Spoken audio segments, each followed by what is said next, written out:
சக்தி. என் அன்பு தங்கமே, உன் வாழ்க்கை துணை உனக்காகவே படைக்கப்பட்டவர், கடவுளால் இணைத்து வைக்கப்பட்டவர். இப்பொழுது இருக்கும் சூழ்நிலையை வைத்து எந்த ஒரு முடிவையும் நீ எடுக்காதே. சிறிது காலம் பொறுமையாக இரு, அனைத்தையும் நான் மாற்றுவேன். உண்மையான உன் அன்பை புரிந்து நீதான் எல்லாமே என்ற நிலைக்கு அம்மா நான் கொண்டு வர செய்வேன். என் மீது நம்பிக்கை கொள், இது அம்மாவின் சத்திய வாக்கு. இப்போதைய நிலை உங்களுக்குள் புரிதல் இல்லாமல் சண்டைகளும் சச்சரவுகளும் வந்து கொண்டே இருக்கின்றன.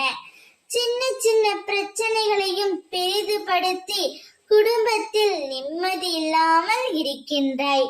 விட்டு கொடுத்து வாழ பழகு. உன்னையே உயிராக இருக்கும் உறவை சின்ன சின்ன பிரச்சனைகளுக்காக கண்கலங்க வைக்காதே தங்கமே. கவலைப்படாதே, உன்னுடைய இந்த நிலை கூடிய விரைவில் மாறும். நீயும் உன் துணையுடன் சந்தோஷமாக இருக்க போகின்றாய்.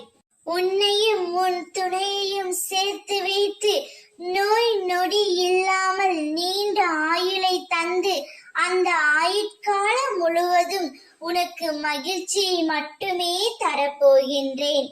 வாழ்க்கையில் இது நாள் வரை நீ பட்ட துன்பங்கள் அனைத்தும் விலகப் போகின்றது. உன் துணையிடம் நான் சொல்வதை கண்டிப்பாக சொல். நீங்கள் இருவரும் ஒன்று சேர்ந்து நல்ல வாழ்க்கையை வாழப் போகின்றீர்கள். மகிழ்ச்சியாக இருப்பீர்கள். ஓம் சக்தி.